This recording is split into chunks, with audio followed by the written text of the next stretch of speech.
Hey everybody, welcome back. So I had a fan reach out through the contact me page on my YouTube channel looking to get a Davian Force built. I know I'm wearing Jacono's Combine shirt. You'll get over it.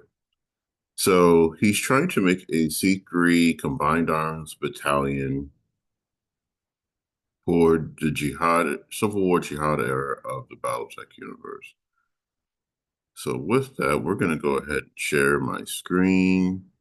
And first off, I want to give you the original information that I got.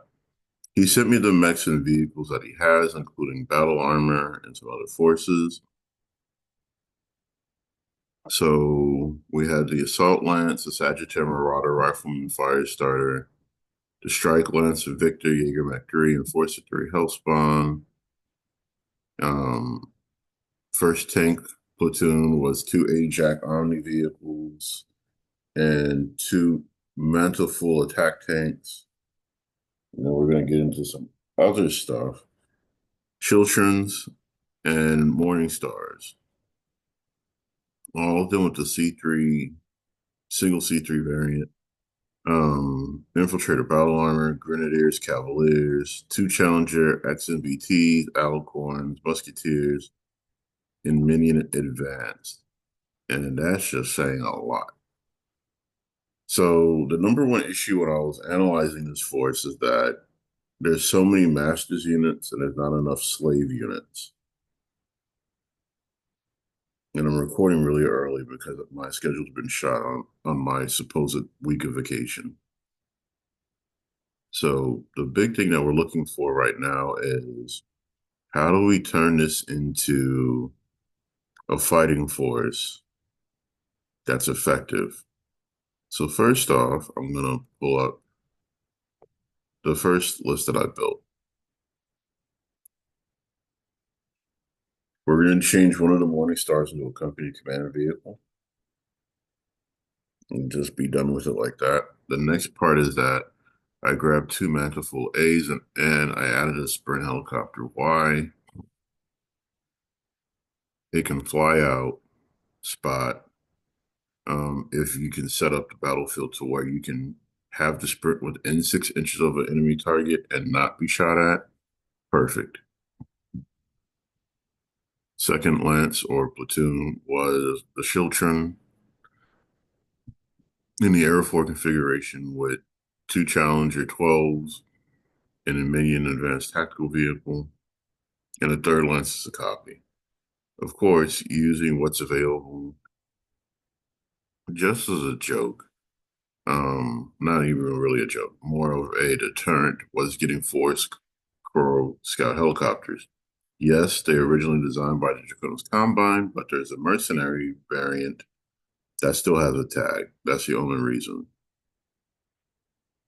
Now, with that, C3 Mech Lance was a Sagittaire, Enforcer, Victor, and a Marauder 9W2. Last but not least was two Alicorns and two Hetzers. This is for a 1,000 point list, not really designed to encompass everything or even 90% of what the fans sent to me. After some correspondence and emails back and forth, I said, okay, what I'm going to do is try to make you something that will use the majority of what you sent me. Because he never sent me a list of what other minis he had or what other models he had access to. So I took the original list and added to it.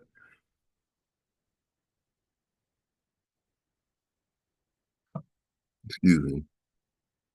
So with the Morning Star, of course, it's hiding away from combat. The Monophils keep the sprint. The Chiltron, two challengers. The Minion Lance duplicated twice. Does the Crow Scout helicopter platoon.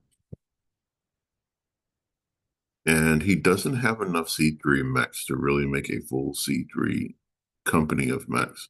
So we're keeping a Sagittarius, the Enforcer, the Victor Marauder.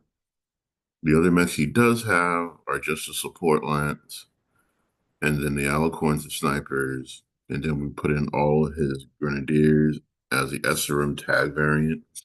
Because I truly believe with four Aero 4s a turn and a good deployment strategy,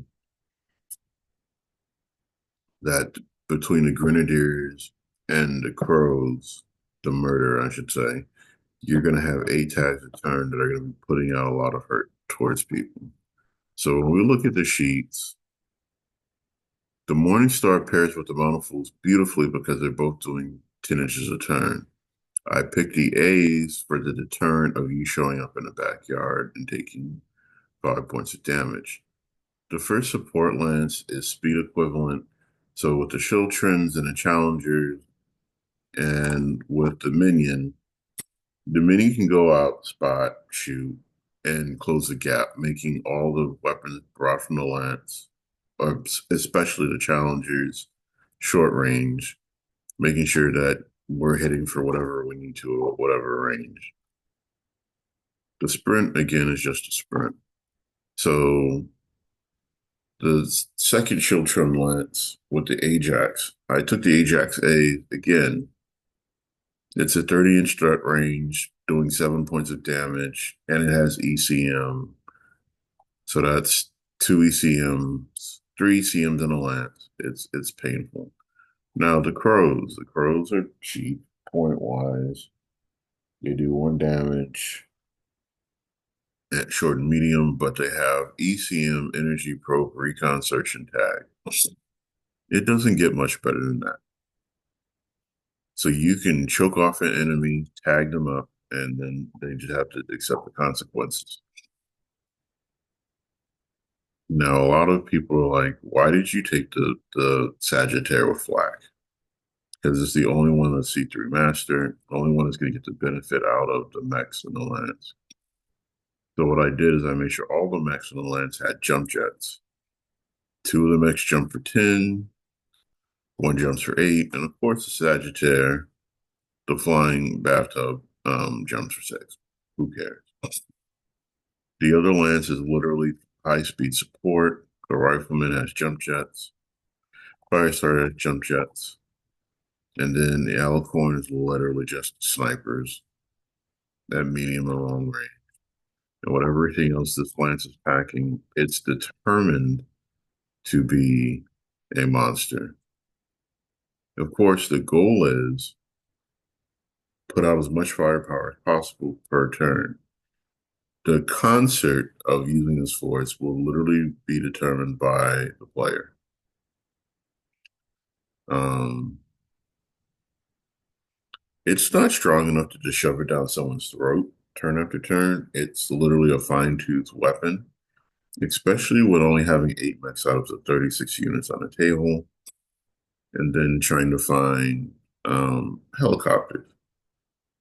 This is where I'm going to throw Death Ray Designs. They have a lot of nice, cheap plastic or resin plastic helicopter kits that can substitute for crows. Just putting it out there. So thank you guys for checking out my list building, and I'll talk to y'all later.